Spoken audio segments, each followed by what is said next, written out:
Hi, I'm Andy Inniss from Empires That Dance, and you're watching the Channa Channa Channa podcast.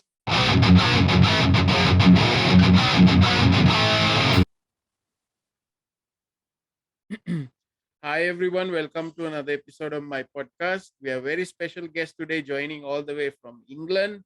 We got Andy Inniss of Empires That Dance. Hi Andy. Hiya, how are you? I'm good. How about you? Yeah, absolutely fantastic, and it's wonderful to be on your show. Absolutely great. Thanks for having me. Right. So how's the morning in England today? Well, it's raining. Yeah, we've got a bit of rain. It's not too heavy, but it's wet. So I was going to cut the grass this morning. I can't do that now, which is a bit of a shame. Right. So Andy, I heard UK is kind of going back to normal after the pandemic. Is that the case? How is it now? Um, I would say that we don't have to wear masks everywhere now. Things are starting to go back to a form of normal, but I think there's still some anxiety in very busy places. And if I'm honest, I still tend to wear a mask myself if I go into a shop, just because I feel more comfortable. And a lot of people are still doing that, Right. but it isn't mandatory. We don't have to do that anymore. But I think, we're lucky, we're starting to get through the other side. I think there's still some way to go. How about you? Yeah, so we were in a lockdown. We are actually still in a lockdown, but now they have changed the strategy. I think now they're kind of like only doing sort of a targeted lockdown, just lockdowning like cities and places, Yeah, just places. And yeah, then I think the alert levels went really down. Now I think they're actually going to open the cinemas as well. I think from this week, so which I'm actually excited. But the live music, then it's not still allowed. How about there? Is the live music started now? yes, yeah. There's live bands. In fact, I've got a friend who's in a band. They're called Quorum, and they were a heavy metal band, but they're now going more mainstream. And they did a gig in a close by city to me a few weeks ago. But again, at the time it was reduced capacity because again they're worried about the anxiety that people have got. So rather than having too many people in there, they did have it so it's a bit more spacious. But we've had some festivals have happened over the summer. And touch wood, it's all going to happen again next year. So yeah, that's good. But it's good for music. Good for music at last. Right. So when did you like last perform yourself? Well, Empires That Dance, we're a studio project, so we don't perform live. George, who is my other partner in Empires, he does perform with his own band, Simple Minded, Right. which is a tribute to Simple Minds. And of course, we've been working with some great producers who also perform live. But because of the break in touring, that's enabled them to do some other work, which obviously includes us. So so it's good. But I think George played last weekend. So that was his first gig with his band again last weekend, up at the Dreadnought in Bathgate in Scotland. So Right. yeah, I know he's chuffed to bits to be back on stage again. Yeah. So I had George on this podcast few episodes back, and Yeah, he was promoting his own solo stuff. But we that's did. right. I think the conversation was we talk about his songs a little bit. Most of it was about Simple Minds because Yeah, he's like involved with all the Simple Mind things happening, right? He's part of yeah, like yeah, you and yeah, Simple Minded, and I think they had like previous band as well, like. yeah, yeah. So yeah, he's such a busy chap, but he's great fun to be around. Yeah. Right. So when do you speak to him like regularly with George? Yeah. So, obviously, I live about several hundred miles away because I'm the bottom end of England. He's up in Scotland. So what happens is when we start to think of an idea for an Empires That Dance track, quite often I'll beaver away here at home and come up with ideas, and lots of things get done by email, and then we pick them up and then we have a chat on the phone and swap ideas. And then every so often I'll make the effort to get to Scotland, or if before lockdown, George and his band would come down to England. So that's a great chance for me to go up and meet them again then. But a lot of it now is all done remotely, like most work, which to be honest, we were doing before lockdown anyway, because of the situation that we're in. And so, but yeah, I normally keep up to date with George. When we were about to release a single, as we have done with Love Song, it's quite regular. But then we can go for weeks and weeks without having to communicate, because we know we're both working on different ideas. But also I do help George in the background with his own releases. So when he was with you, I helped him to get that track published onto iTunes and Spotify, because within Empires that remit sort of falls my way as well. So I've learned a few things there. So I'm always happy to help George out where I can, because it's just good fun. I enjoy doing it. It's great. Right. And I really love the track George did last time. I think it was written by this Scottish band, right? The Guns, I think. Gun. Yeah. And they appeared in his video, didn't they? Right. That was a great track. Yeah. And that was Taken on the World was a track, and the original members of Gun that wrote that, they appeared in the video, which was filmed around Glasgow, but the timing was during lockdown, so they got some really good cinematic shots of the Clydeside, Clyde Bank, and the wharfs there and the cranes and everything, and that was fantastic, which you couldn't have done normally because of all the people that would have been there. So it was that was great, and a really good song as well, because of the element that it's given towards mental health issues for people, and with the people that we work with and we're involved with, mental health is a really big issue and an important issue. So we're always good, and happy to support that wherever we can. Which is I think is positive. It's good. Yeah, especially during the pandemic, right? Because everyone was going through tough situations. So absolutely, and it affected different people in different ways. So I'm sure people as well, but I know people that lost their jobs and didn't know what's going to happen to them. People that got furloughed. I also myself, I work in the NHS in England, so I was actually working all the way through in non-clinical education, and again, mental health is a small part of my remit there with the people that we deal with and work with. So for me, I was really busy, but of course I was working with people that were working flat out, and then you would see people that have been furloughed and they're thinking, well, why am I working? They're not working. It's like, yeah, but you've got a job, they haven't got a job, and everyone's in this together, so you can't compare things that way. So I think it was tough on everyone, because it was the unknown as well, wasn't it? We had no idea what was going to come next. Yeah. So, but thankfully, it's getting us through the other side. Right. I always say that, like, I think we are not giving enough credit to the human beings, because I think we actually survived this, right? And we actually did a lot of innovations, and we did find ways to cope with it. And I think we did a good job, right? Actually. Yeah, fantastic job. Yeah, and I think when this sort of thing happens, there's bound to be an element of time where you have to sort of lock things down and everyone be careful.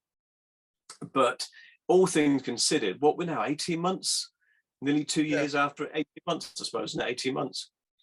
To think that we're here 18 months later is fantastic. That's a really big achievement. And that's because everyone comes together, isn't it? You know, put the politics to one side, everyone comes together for the greater good. And that's what it's all about, helping each other. Right. So Andy, tell me a little bit about your childhood and tell me what's your earliest memory of music? So I grew up in rural Devon, so in the countryside, and my dad was a big jazz musician with big bands. So there was always big band music being played in the house. And he would play saxophone, clarinet, keyboards, flute. There'd be guitars lying around the house everywhere. So I would often just pick things up and start playing with them, but without being too serious about it. And if I'm honest, when I had that, you know, forced upon me, I didn't want to do it. But I always enjoyed playing with all the organs and keyboards and, you know, playing with those. They were good. But I also had cousins who were older than me, so they would introduce me to their music. So I remember in the early 70s, for me, it would have been the glam rock era was still bubbling away. And then, of course, you would look up at your older siblings and you got the punk would come in, and, you know, that was exciting. And there was even some mods and rockers were still, you know, occurring at that point where I lived. And then for me, it was the early synthesizer music that came in. So we had some of that came in the late 70s, but when you got into the 80s, when you got Gary Newman and Shubayami, early Duran Duran tracks, Kraftwerk, all of those bands, that they got my attention. And lots of my friends at the time were into heavy metal, which, you know, I love rock music too. But back then it was very polarized. If you liked heavy metal, you weren't allowed to like another sort of music. So it was bonkers. So yeah, so you know, so to admit that I liked, you know, synthesizer music and gothic stuff as well, with the Mission when they came out, and you know, was a bit of a thing. But I also love the Cult. So I've seen them a few times. So an AC/DC, you know, superb. So yeah, so I've got a really wide range of music that I grew up with.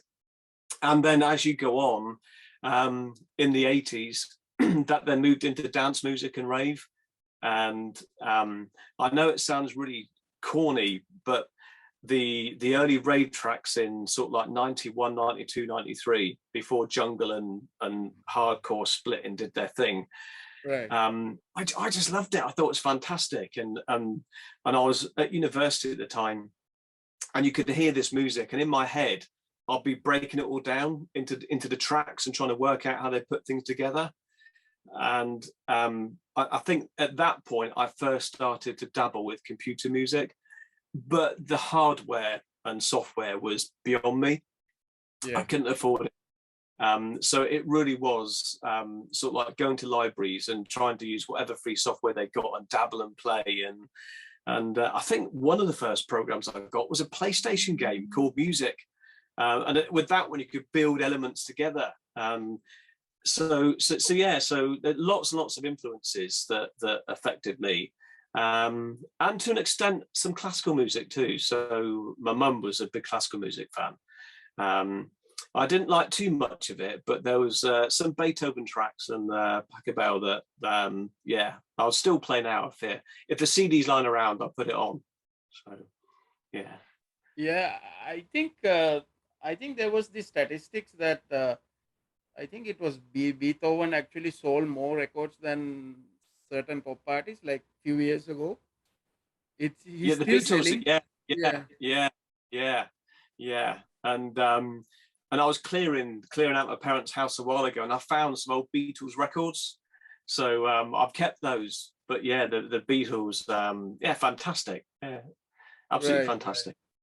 So you kind of you got into that, you know, the the new wave and post punk and all this, Yeah, right? yeah, And yeah, yeah. we, And my cousin actually, he played Simple Minds' first single, "Life in a Day." I can remember going around to his house and he was playing it, but at the time I didn't know it was Simple Minds. It was just a track that he was playing, and then it was probably a few years later when I was exploring the back catalogue that I found it and realised that that was a track that he'd already had and played to me.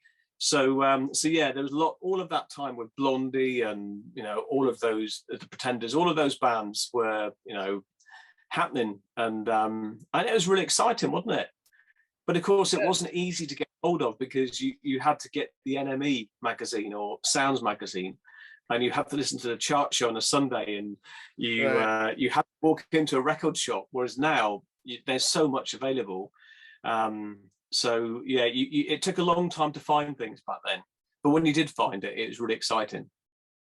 yeah, nowadays I think it's reversed. There's so much stuff there out there, and it's sometimes hard to find the thing you Yeah, would like, yeah, right? There's so many music, so yeah, many artists, so it takes yeah. so much effort to actually find something that you would really like, right? Love, yeah. Yeah, and of course, for me, how good is having Shazam? Hey, how good is that? I mean, you'll be shopping and you'll hear a track and I Shazam that, I love that, or wherever you are. So yeah, that's helped me discover music, and it's incredible what we can do these days when you look back to where we were 30, 40 years ago. So. Yeah, Andy, the feature in Shazam that you can whatever you Shazam, you can put that as a playlist in Spotify, that it syncs Yeah, to your. I saw that today. Yeah. So it's really good, really good, and Right. and it's good for people like us, Empires That Dance, because we also have our music put on Shazam as well, because even if one person hears a track on the radio and does it, it's worth doing it, isn't it? Just to share that again. So yeah, it's Right. good.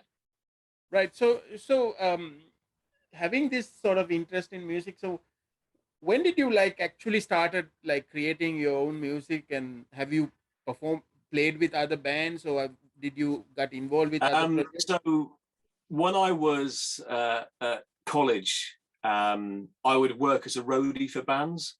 So we had a big hall and we would get bands in, and I was just part of the team that helped out.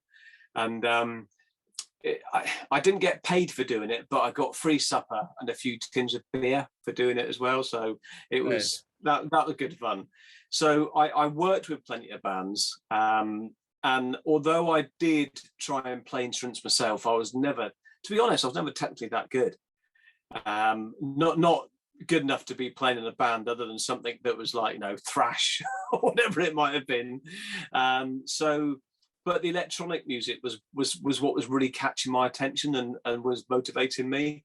So in the 90s, early 90s, that's when I was working with lots of bands, and then it would have been the turn of 2000 millennium, when the computer software and hardware became lower in price and something that I could afford. Right. And when I did that, I was then able to start to create my own stuff. And it was probably about 15 years ago when I was getting some good quality tracks, in my little den and putting things together. And then that eventually led to me doing a version of Room by Simple Minds. Right. And at the time, I just did it as a backing track for a little video that I was working on, just a private thing, nothing special, but I was working on something just for my own entertainment, really. And when I had done that, I had it on my iPad, on my iPod at the time, and I met up with lots of other Simple Minds fans at Simple Minds gigs. And with social media, you could then keep in contact, so you could arrange to meet people. And you know what it's like if you go to a strange city and you go into a hotel by yourself. It's just nicer to meet up with people in the bar with the same sort of interest and perhaps go to the gig together. So that's what we started doing. And I met up with a guy called Billy Short, and he was also making his own music. So we'd go to gigs and be talking about it. And then do you remember or did you hear about the Simple Minds gig at Edinburgh Castle where the rain came down? It was an infamous gig over here. There was so much rain. We all thought it was going to be cancelled, but it went ahead and we were drenched. But in a pub that evening, I was chatting with some others about making music. And then a year later, we all met up in Glasgow for another Simple Minds concert. And again, in another pub, we got chatting and they said, so what have you done, Andy? And at that point, I whipped out my iPod and let a few people hear some of the music that I'd done. And some of them were really sort of positive, and they were saying, Andy, you need to sort of like share this with people and do stuff. Mm. So I was a bit reluctant. I thought it can't be that good. You know, it's just stuff that I'm mucking around with at home. But after I got home, I was sent messages by some people saying, you know, can you please send me your track? I want to listen to it. So in the end, I sort of relinquished and I sent it off by email, and they in turn started to share it with people they knew. And within about 2 weeks, I got a phone call from George Porter. He'd heard it and said, I love it. Can I put vocals on it? And I was like, what's all this about? So that happened. But ironically, I had met George just before. And that's when he was playing with Simple Minds with Derek Forbes, Brian McGee. And they were playing in Cheltenham, which is about 2 hours drive up from my house. So I went on to go and see him. And I messaged them beforehand to say that I'm going to come up. And the band were great. And George was great. And his brother Alan was there. And it was a great evening. But more than that, they invited me for supper afterwards. So I had some food with them because I had a long drive home. What they also did was, I didn't know it, but it was George's first time singing for Simple Minds. He'd worked in Los Angeles with Derek Forbes, but he hadn't actually sung with Simple Minds, and I didn't know that. So when we were in the audience, I was at the back of the room and filming it for YouTube. And George was beside me, and then I thought he was going to watch the gig with me, but then he walked onto the stage and actually started singing. So I was quite pleased that I captured him making his debut onto the stage for Simple Minds. So he and I had met briefly, had a bit of a chat. We got on well. Then literally within a few weeks, he heard a track that I'd done, offered to put vocals on it. So we thought, why not? So we just did it. And at the time, George was also working with Gordy Gowdy, who's currently working with Simple Minds. And he produced it for us, and we put it out on YouTube, and we thought nothing else of it. To put it on YouTube, we needed a video, and there was a guy who was on my radar called Martin Possinger. And he's a guy in Germany. And so we messaged him and said, Martin, you know, we've got this idea. We need a video. Would you like to be involved? And of course, he said, yeah, of course I'll do it. So he got involved, and we put this video on YouTube and thought nothing of it. And then it got some really good reactions. And at that point, we then got people saying, can we have a download? Now, you'll know that when it comes to music and legal stuff, you can pretty much do what you want and put things up on YouTube. And if you're not making money off it, it's not a problem. But the minute you're earning even a few pennies off something, that's when you've got to do it right. So that's when we started to look about how on earth do we release stuff, and what do we do? So we put a lot of work in, And I got in touch with the record companies, and I worked out the processes you have to do to get permission to release stuff. Then we had to work out the process required to actually publish music and get it on the internet and get it in stores. So that's been quite an exciting journey. So we did that for Another Room, and yeah, it just took off. It was wonderful. And we had some good feedback from Simple Minds themselves, and I think there's the fact that we always credit the original musicians and get full publishing permission. I think that goes a long way with the current members and ex-members of Simple Minds. I think there's a nod of respect that we're respecting them, and that's helped us out no end, because of course we've been working with them with the different releases since. So yeah, it's been really good. Right. So the Another Room, which is the original track, is called Room, right? So that The is original actually, track's called Room. Yeah. And the reason we called it Another Room was because we didn't want it to be a straightforward cover. And it's not. If you hear it, you can recognize a track, but it's completely different. And different elements that we picked up on. So we wanted to call it Another Room, so that it was a nod to the track, but it was also our take on it. And that's happened with pretty much every track that we've done. Although what we did do with the other tracks that we did that were takes on Simple Minds, we did call them by their original compositions. And that was all part of the again, the permission for the publishing rights and whatever. Right. So we did Changeling. That was our next take, and Changeling, that happened when, after we'd done Another Room, I went up to another gig in Glasgow, and I met up with George and Gordy. We were having a drink and talked about what we'd done. And I said that I've been working on some melodies and ideas that were similar to Changeling, and they want to do something. And I could see that they were sort of like keen to do something. So we started to work on that. And we also then filmed a video in Glasgow, but as a proper video. So our first video was an animated thing for YouTube, but the Changeling one was the first time we actually had to stand in front of the camera and make a proper video.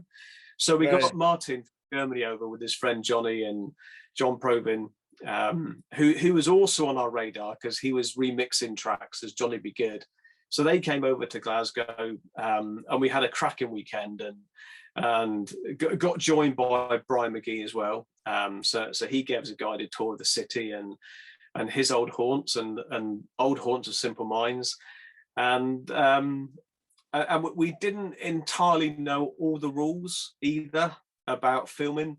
So we didn't get arrested by the Glasgow Underground Police, but we were quite close to it. And yeah, so and because our friend Johnny's from Belgium, he's got very good English, but it's not that good. So when he was asked some questions, he gave the wrong answers and made us look more guilty than what we were. So,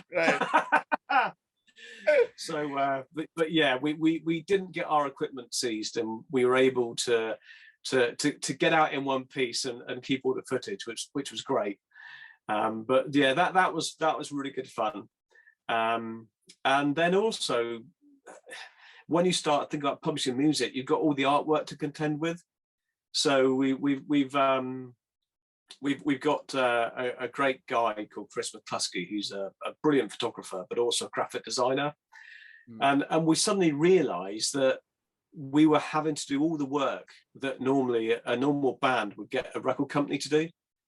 And of course, we had none of that. You know, there's no record deal. There's no admin staff for us. It literally is George and I putting on the resources of other people who have got a shared interest in what we do, and creating a track, recording it, getting it published, all the artwork, distribution deals. Yeah, it's a lot of work, but it's good fun. it's good fun.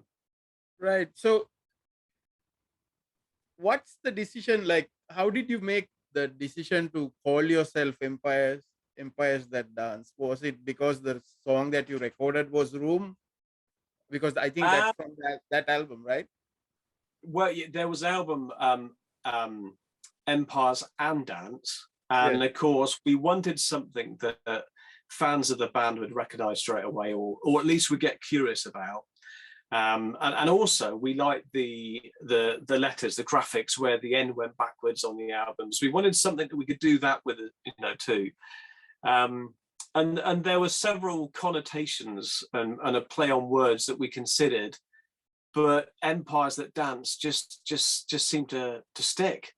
And so we thought, let's do it. And of course, at the time, we didn't think it would be anything other than the first single. We just thought it would be a YouTube video. So we didn't think of it as being a band name as such, or a studio project name. It was just a label we gave ourselves at the time. But it seems to have stuck and grown and almost become a little brand in its own right, which is fantastic. Yeah.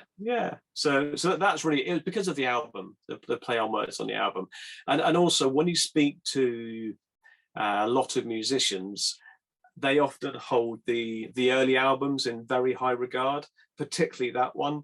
So again, it appealed to a wide range of people, which was good from our perspective. Right. I know this will be a hard question, but if you have to choose, what is your favorite Simple Minds album? If I'm being honest with you, sometimes it can change depending on what mood you're in. Right. But I would probably, if I only had one I could play forever, New Gold Dream. That would be the one for me, New Gold Dream. Yeah. Just because there's so many good elements on it, and as a complete package, it's fantastic. Yeah, I love it. Yeah, actually, this is the one that I like. Street Fighting Years. Yeah. That had like a lot of singles. Yeah, I love the title track, and also Soul Crying Out. Right. I love that one. Yeah, love that one. And the first time I saw Simple Minds was on that album tour, right, in 1999, and I went to Cardiff Farmers Park. And again, even in those days, it was hard to get hold of tickets, and we had something called the Concert Travel Club.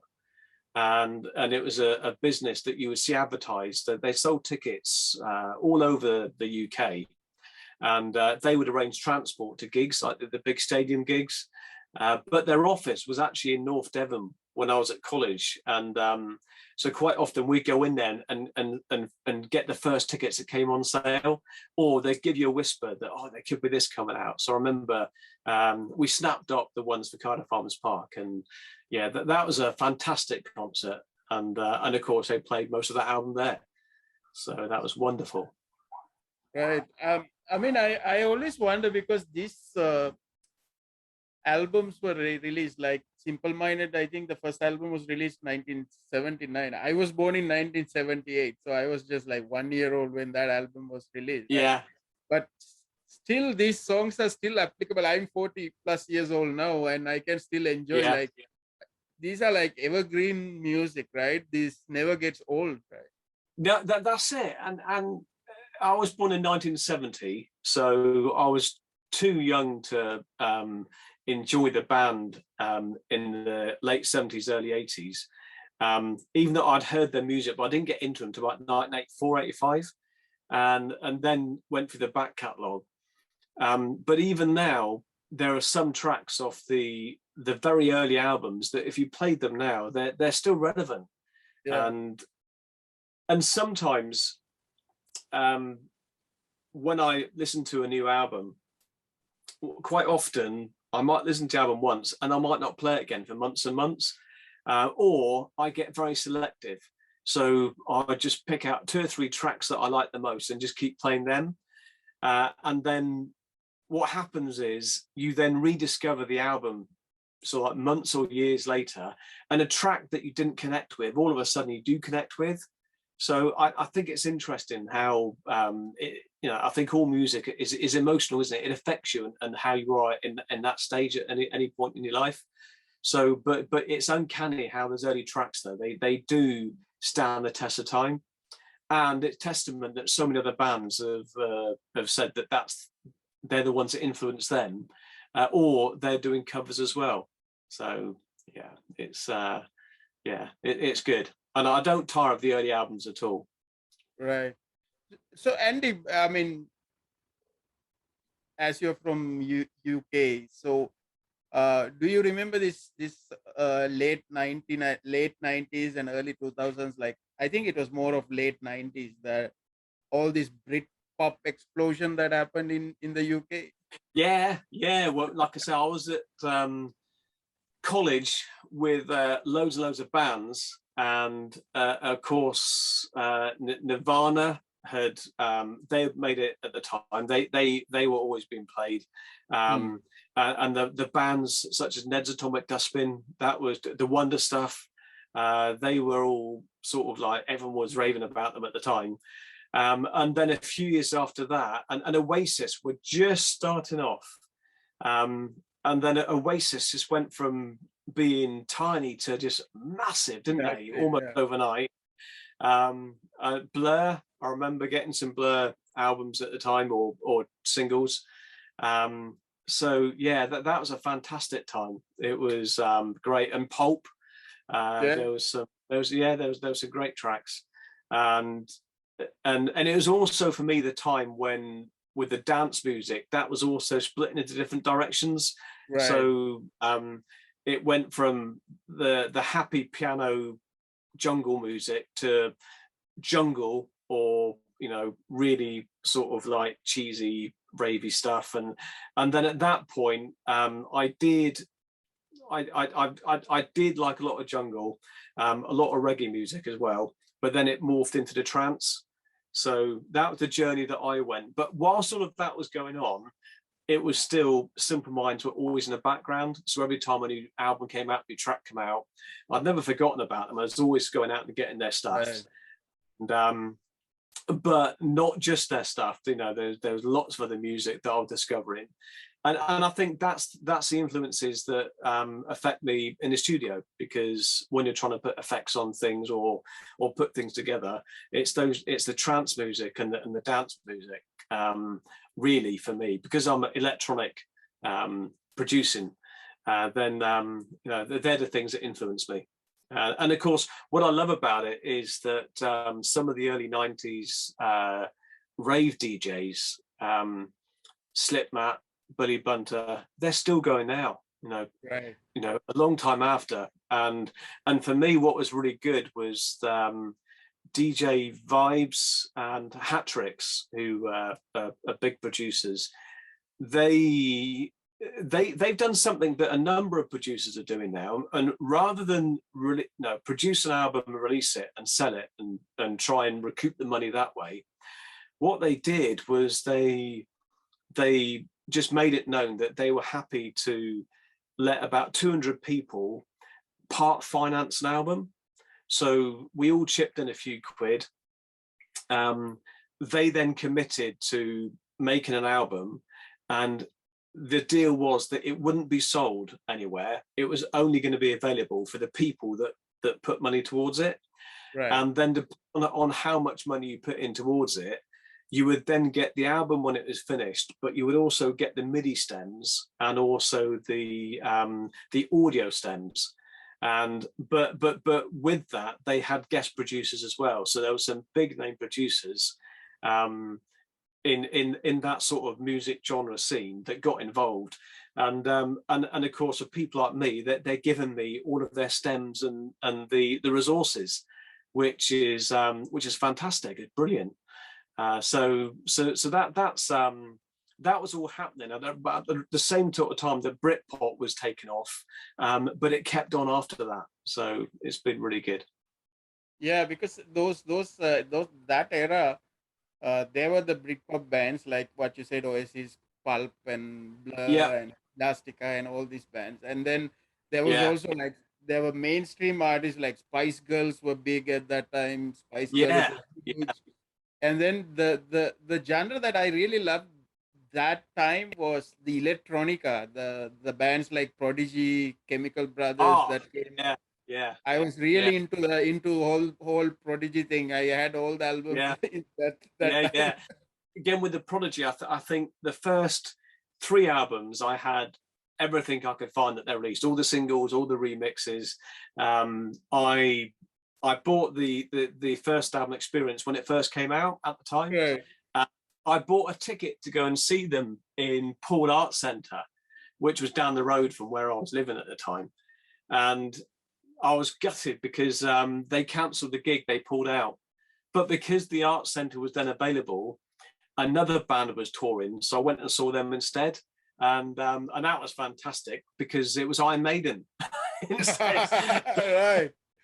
So yeah, and I've got to say, Iron Maiden, that was the loudest gig I've been to. That was fantastic. Yeah, yeah, that was really good. But yeah, I love the Prodigy, and the Shaman, all of those sorts of bands, and of course, then that's when um, the illegal warehouse raves were happening, Right. and there was so many things that were springing up, and we said about the fact how it was hard to discover music, but then lots of the music, certainly the breakbeat stuff, was all on white label vinyl, and I was living in Bournemouth, and luckily there was quite a big dance scene there.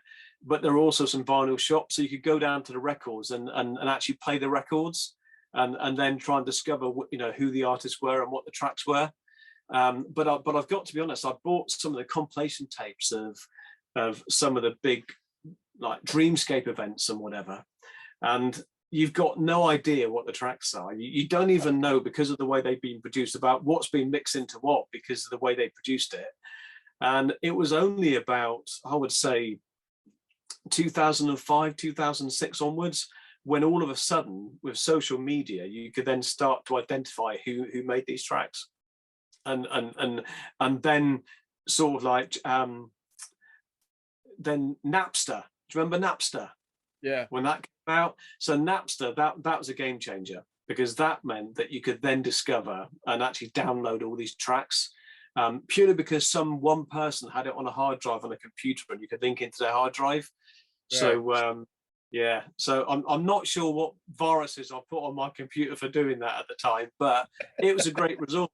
And I think it lasted about, was it about 18 months, 2 years before Napster got bought out by the big major labels, because they could see what was happening.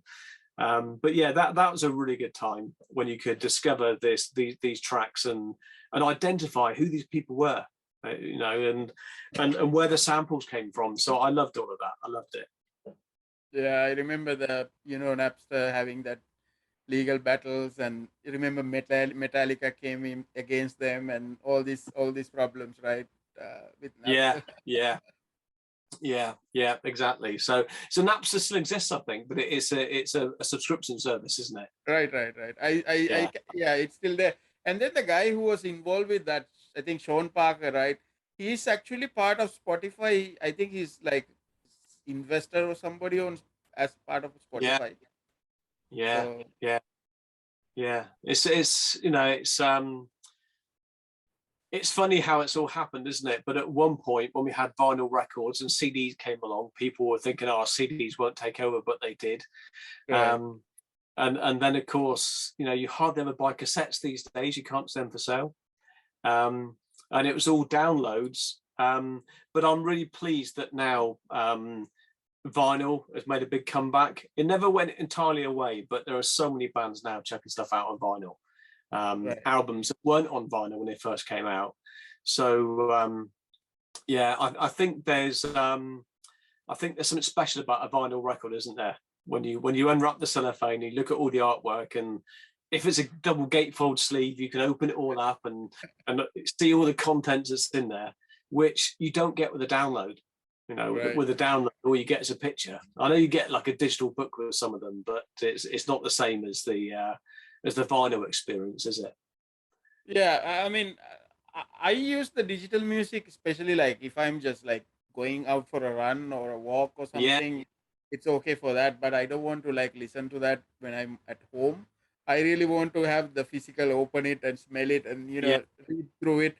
Every time I open, maybe if I'm listening to the same album, and every time I open, I discover something new about it, maybe from the yeah, picture or something, or there's a lot of, actually, I've been finding a lot of albums. Sometimes I have albums that I haven't even opened the seal yet, yeah, because yeah, I keep on buying, but I can't really listen to the same rate, right? Because we keep on buying. Like if you can see, there's a lot of in the back, in here in the background, right? The CDs. yeah, yeah, So yeah, it's like, I think there's like 4 layers of it, like in the rack. So if I have to find something, I have to like take a whole bunch out. yeah, yeah. And it's funny how when vinyl was mainstream and CDs came out, we're all fascinated by the fact that you could hear a record without the static on the needle Right. at the start of the track, and oh, how good does it sound? And actually now, you enjoy the static. It adds to the experience, isn't it, of playing the records and that. So yeah, it's funny how it's all gone full circle, and it makes you wonder what will happen next. So Right. But I have this thing, because I mean, I'm a, like, quite a hardcore collector. But the thing for me is like, I really don't want to buy a vinyl if that album was not released on vinyl originally. Like there were period, like especially in the 90s, they were not releasing albums on vinyl. It was just CDs, right? So yeah, yeah, and it was mainly dance records, wasn't it, on vinyl, and they were yeah, pressed up in numbers. So once they're gone, they're gone. They won't be repeated. So yeah, I understand, and but but I bought one for a friend a while ago. It was AC/DC's last album. right. So I think he got it on cassette, and it was his birthday. So I thought, have it on vinyl. So I gave it to him on vinyl. He loves it. He plays it all the time. Hardly plays a CD now. So Right, right, right. So Andy, I mean, when I look at your like videos, you have like, the videos you put in YouTube. It's kind of, it's, I mean, it feels bit like, very professional, and bit more serious in a sense, like what you guys did. But there's this one video that you guys did, boys of boys from Brazil, which was a yeah. which was like out of from everything else. It's like different, completely different, like you guys like just having fun. So tell me about that video. So George came up with this idea. He'd often mention boys from Brazil, and he had these ideas, and I was coming up with some melodies and whatnot, and I would just share them. And I never get precious with George or whoever we're working with. And Gordy Gowdy was producing that one, so Gordy sort of like came up with some ideas, and I think I remember saying to George, I think it needs an arpeggiator of some sort. And when he mentioned that to Gordy, he said his eyes lit up and said, yeah, that's what we got. So the track came together. And then when we wanted to do the video, we wanted something that was professional, Hmm. but also, we don't have the record company. So we've got to do things within a very, very, tight budget. Right. And we were really lucky because there was a studio complex where they had a recording studio, sound editing suites, and a huge big green screen. And it had been refurbished, and they were about to record Trainspotting there, Trainspotting 2, Right. and also the film Churchill, about Winston Churchill, that was also recorded there. So in the run up to that happening, the complex itself, they valued having someone come in, some sort of clientele that would come in and use the facilities, but use the facilities to test them and just make sure there were no snags before the main business started to come in. So we were lucky because George knew the guy that owned it and ran it. So we got it, and we managed to get it at a very, very good deal. I think it cost George probably something in the region like 200 donuts or something like that. It was it was one of those arrangements. It was really good.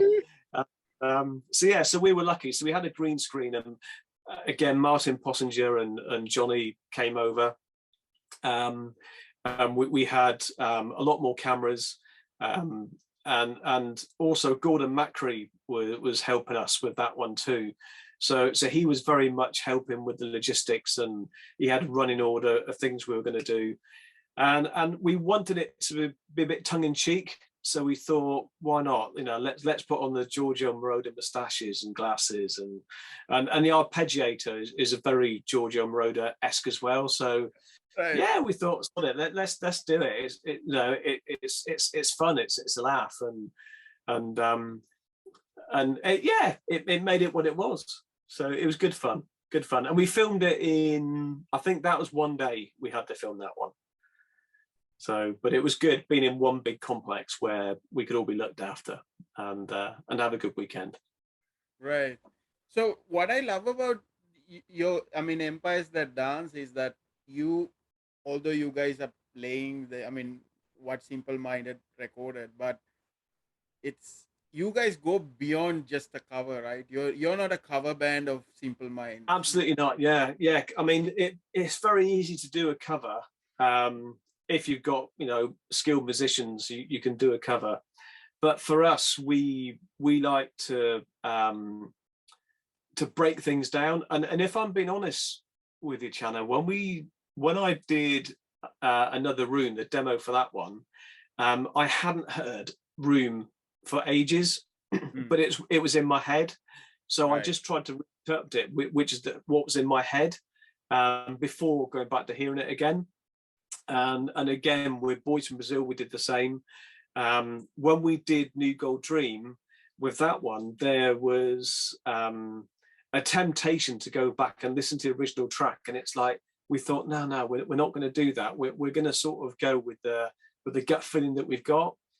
And also with Another Room, I think with that one, I took out the bass line and put it into a different sort of effect, and then use that as a theme going through it.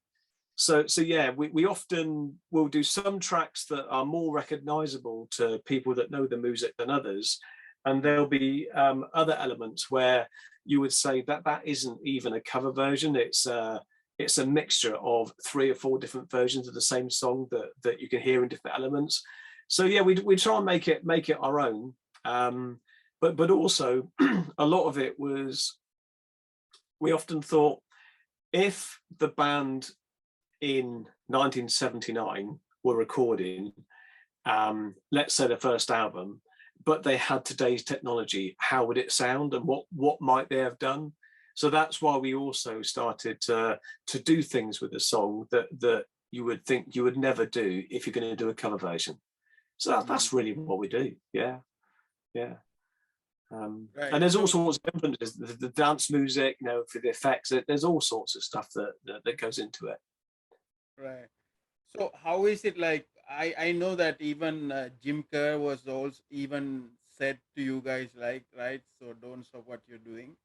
I read that. Yeah, so Jim was really good to us. He gave us good feedback on the first few releases. He also shared, I remember when he shared the first YouTube video, I was actually in London. I've gone to a gig with a band, and we were in a cellar at the time, so we had no phone signal. And when I came out of the cellar and got a signal, I had about 2,000 notifications on my phone, thinking, what on earth is this? And of course, my phone played catch up, so it started rattling and wouldn't stop. And it's because the official Simple Minds channels had shared our video, so that was good. But we've also been lucky enough to meet the band at different stages, and again, there's been nothing but encouragement that's come from them. I think they probably like the fact that we first and foremost do it for the music, not because of the band members or for this or for that. It's ultimately about the music, and I think that they recognise that, and they enjoy it. And I also think it goes back to the fact that we work with the band and their management and the record companies to get everything legally sorted out to publish the music, and I think that, you know, that's what's probably earned us an element of respect with them, because we haven't tried to you know, blatantly rip off their sounds or what they've achieved, their work. So that I think that's happened, and certainly when I was lucky enough to speak with Jim a few years ago, he was really encouraging. In fact, the whole band were. You know, I think when I was walking back to my car after the gig, after I'd met them all, I was less excited about meeting them, but more excited about the next sort of music we're going to work on, because they'd given me so much encouragement to crack on and do more. And George was in a conversation with Jim recently, and that's when, you know, Jim said that, you know, don't stop what you're doing, keep on doing it. So, you know, and that's all the encouragement you need, because it spurs you on to do more stuff. Right, right. So Andy, I know that you guys actually have your own original song as well, right? Stargazing, that's an original. Yeah. We did Stargazing, and that one, the origins, it came about by accident, because I had this riff that I was playing with, and I had it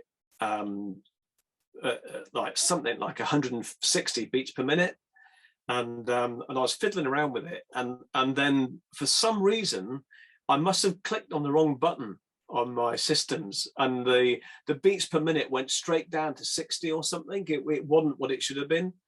Right. And I played it, and of course I went to play the track, and to start with, oh, what's this? You know, what have I done wrong here? But then as I listened to it, I thought, crikey, that sounds better slowed down than what it does sped up. Right. So that, and it sounded like some sort of lunar moon landing music, whatever it might have been. So I started to work on that one, and then I had this image, and a lot of the music, when we put it together, I get an image in my head, and I try to build sounds that reflect some sort of scenery, whatever it could be, and I had this image of people looking up at the stars. So that's where the lyrics came from, and the lyrics themselves, they were processed through a vocoder, but again, they were all computer generated, except for George's vocals.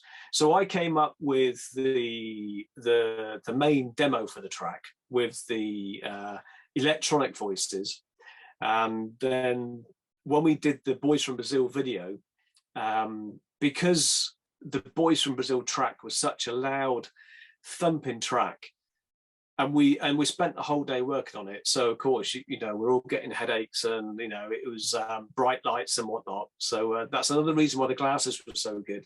And we needed something in the background, and I'd shared this with Gordon Macri and also George, and for some reason they had it on a loop in between takes of the Boys from Brazil track.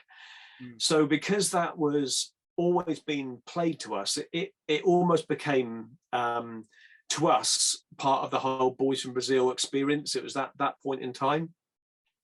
So when we did the Boys from Brazil EP, it got put on as another track. We had two remixes done, one by a chap called Michael Baggersleys. He did a track, a take on it, and also John Probyn did as well. But Stargazing had its own run out then. And then so much so that the feedback we got was, you know, that should be a track in its own right. So I think a few months after that, we then put it out and published it as its own track as Stargazing. So yeah, that was a real thrill. And the demo that I put together is very, very similar to the final track, but Gordy Gowdy just took it to another level, and his slide guitar on that track is fantastic. It's beautiful. I love it. Do you like that one? Yeah, and I love the video also, right? The concept of the video is, yeah. So with that one, George went across to Belgium to see our friend Johnny, and I couldn't get there, but you know, it's we're never precious about the input everyone gets with any individual element. So we don't insist that, you know, when we do a track, it's always a 50-50 effort, or if we do a video, that it's always got each of you in it, you know, with a, it's like, don't worry about that, just make the video. Right. So we got the video, and George knew that I wasn't going to be there, but what he didn't know was that we had been talking with Johnny in the background, and Johnny had built a spaceship in his garage. You know, he got welding tools. He actually built a spaceship. So of course George was blown away. So we actually had a cockpit and everything built, you know, and like a Star Wars fighter plane. It was life size. Yeah. It's fun. And then they went down to the docks area in Belgium. I think it could have been, I forget the name of the town they went to, but they got some great graffiti scenes everywhere, and it looked a bit like an abandoned city. Right. And ironically, it looked a bit like you might expect something in lockdown, but before lockdown. Yeah. That was really weird. So that was a great track, and there's also other music that that we've done, that I've done, that will probably see the light of day as well at some point. So there's a documentary that George, Gordon, John and Martin have been working on called Our Story Begins, and that's about Simple Minds fans, and they've been working on that for some time, and you know, it may be something that happens, and so I gave them a track for that. And we've also got White Hot Day, the Simple Minds fan convention next October in Glasgow. And before lockdown, I composed a bit of music for the YouTube videos, or promo videos on Facebook, etc. And during lockdown and since, I've gone back and worked on those a little bit. So I polished those up, and there's a few extra surprises. We've also, well, I'm working on a remix at the moment. That's been done, and there could be other tracks that appear. So we're hoping to, or I'm hoping that George and Gordon can use that, perhaps to raise a bit more money for the charities they've got for the fan convention. And right. That's going to be children's hospices across Scotland, and also Music on Prescription, which is a mental health charity. So I'm really pleased to get involved in that, and that's I think the next 12 months, because I think it's going to be about in a year's time. So we've got 12 months now to help push that. Right. Are you going to come over? Hopefully, yes. I actually came to Ireland. I came to Dublin a few years ago, but I couldn't go to UK. But that's the closest I've been there. So. yeah. But so the fan conventions in Glasgow. We've got various people that have been members of Simple Minds that will be there, so performing on stage. So it's going to be an excellent day. Right. So Andy, you guys have your latest single is Love Song, right? Yeah. That is tell me a little bit about it, and tell everyone also how they can listen to your music, where they can. So with Love Song, I mean, it came about really because I think it's probably an too obvious a track to release for people like us when we do what we do, as like the first single, because it's just such a popular song. So that's why I went for some of the more obscure tracks like Boys from Brazil and Changeling and Room. But it was also the 40th anniversary of the album's release a few weeks ago. So we released the track on the same day that it was the 40th anniversary, September the 12th, I think it was. So we did it for that one. The way we worked on it was, I suppose, about a year ago, was when we were putting ideas together. And I was doing different attempts on this, different attempts on that, shared it with George, and then Gordy Gowdy was free again. So he was happy to produce for us. New Gold Dream, we had another producer for that one. But Gordy was free. And the track came along in no time. And what Gordy would do is he would then take some of the work that we'd done. He'd then put his footprint on it, send it back to us, and then I'd play along and say, try this or try that, and then send it back again. And Gordy's really good at taking out the best elements of what we do and then sort of like making it even better again. So the track came together. Chris McCluskey was our man for the artwork, and we loved the fact that he came up with the heart with the thumbprints, because it looks like we're putting our own thumbprint on the song. Right. And again, the vinyl record, the needle in the arm that comes down. So we just love that. So we thought, yeah, we've got to have that artwork. So we got that published, and then the music is available on iTunes, Spotify, Amazon. There's loads and loads of digital music stores as well, but or other ones that are slightly smaller. But what we also did was we actually put out on Bandcamp for the first few weeks as an exclusive. And the reason for that was because we got some t-shirts made up as well, which we'll be able to sell. And with previous releases, we have made up some t-shirts as part of our promotions for it. But inevitably, more people want the t-shirts than we can provide, because otherwise, you know, we run the risk of making so many and right. You know, not getting rid of them. It's just, you know, although it's a great hobby for us, there's an element of economics you've got to put onto it. So with Bandcamp, we're in a position whereby the merchandise that we can sell is literally made to order. So we work with an affiliate partner. He's got a t-shirt business. He works with loads of other bands, including Billy Bragg as well. That's one of his not Billy Bragg, sorry, Paul Heaton from the Beautiful South. So he's one of his partners at the moment as well. So it's really good. He's also a local guy for me, so I can pop in and see him. And it means that we get, and it's simple economics. It means that male sizes, we get about 10 sizes of a t-shirt, and we could never do that by going to a normal producer and getting all that stock in. It just wouldn't be worth doing it. Right. So yes, we thought we'd give Bandcamp a try.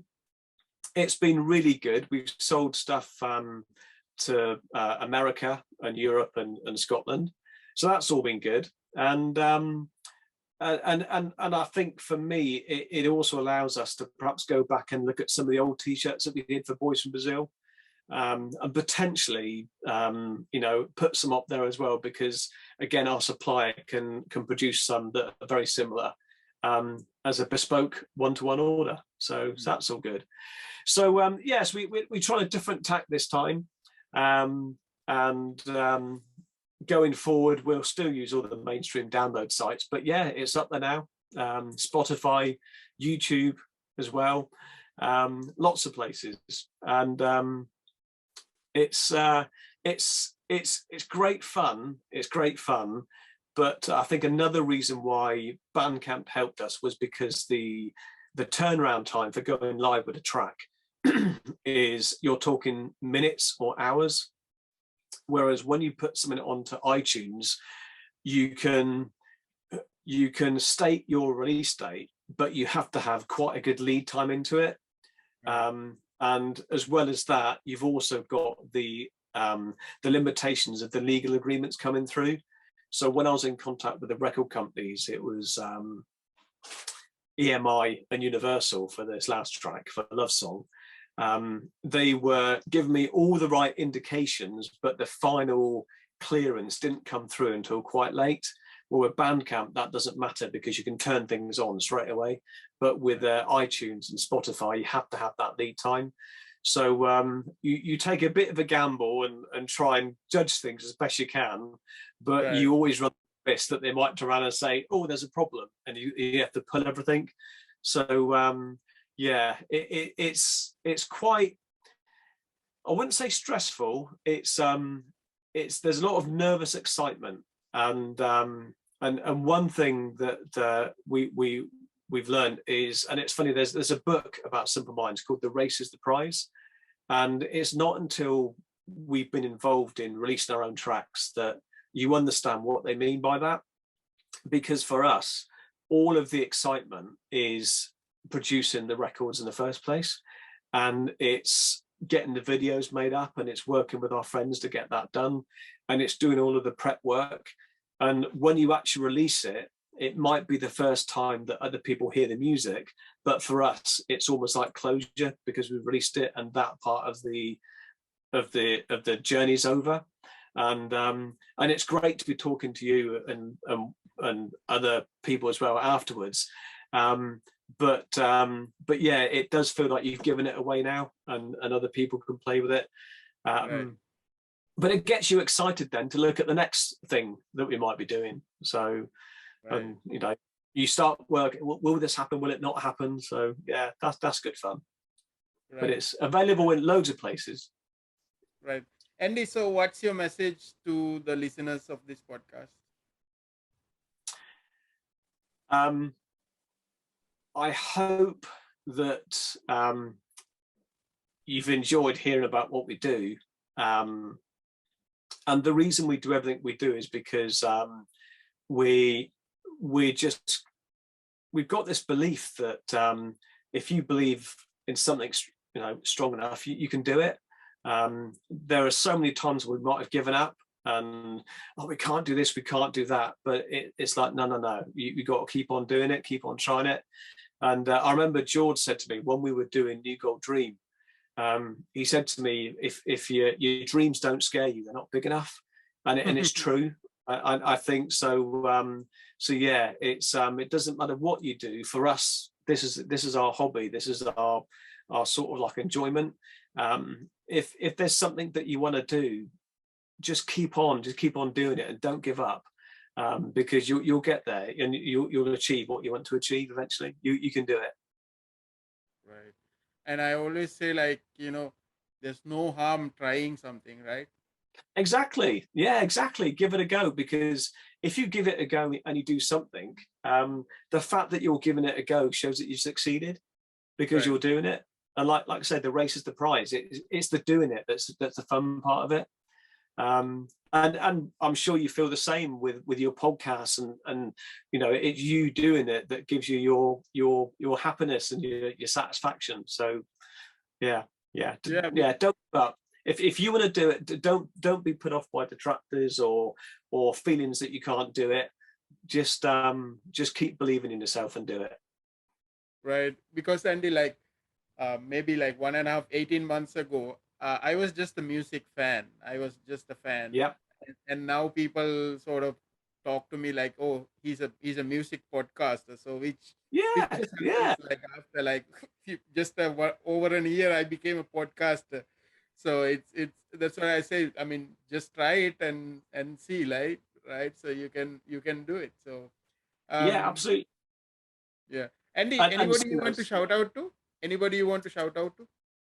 um, probably it's got to be my long-suffering partner Karen, because she's got to put up with me sort of like spending hours in my studio and you know, flying to Germany to film a video or something, and back to Scotland, whatever it could be. So yeah, so a big thank you to Karen, but also thanks to everyone that's been supporting us as Empires That Dance. Big shout to George, people we've worked with, Mick McNeil, Brian McGee, Martin Possinger, John Provin, and a very big heartwarming hug goes out to Gordon Macri at the moment, because he's organising White Hot Day with George. Gordon's not very well at the moment. He's got a big battle on his hands, and he's determined to see us all there at White Hot Day next year. So a big shout to Gordon, and Catherine at CJ Promotions. So she was the lovely person to put us in touch with you, Channa. So it's been great to do that. But other than that, just the people that enjoy the music, and hopefully we'll see you at White Hot Day, Right. in Glasgow next October. Yeah, Andy, so thanks for joining this. I really enjoy, and what I loved about like you and George is you really got me interested about Simple Minds again, right? Because uh, so I went back and I listened to some of the songs and I compared your songs with original versions, and I went and see what are these albums, and so I that interest started again because of you guys. So I really appreciate that, and I really looking forward to your journey and your new songs, and maybe also your original songs if ever you guys decide to put out. So all the best with that, and yeah, thanks for joining the podcast. No, it's a pleasure. Thanks for having me. So Andy, thanks again. So have a great day ahead. And you. Thank you. Thank you.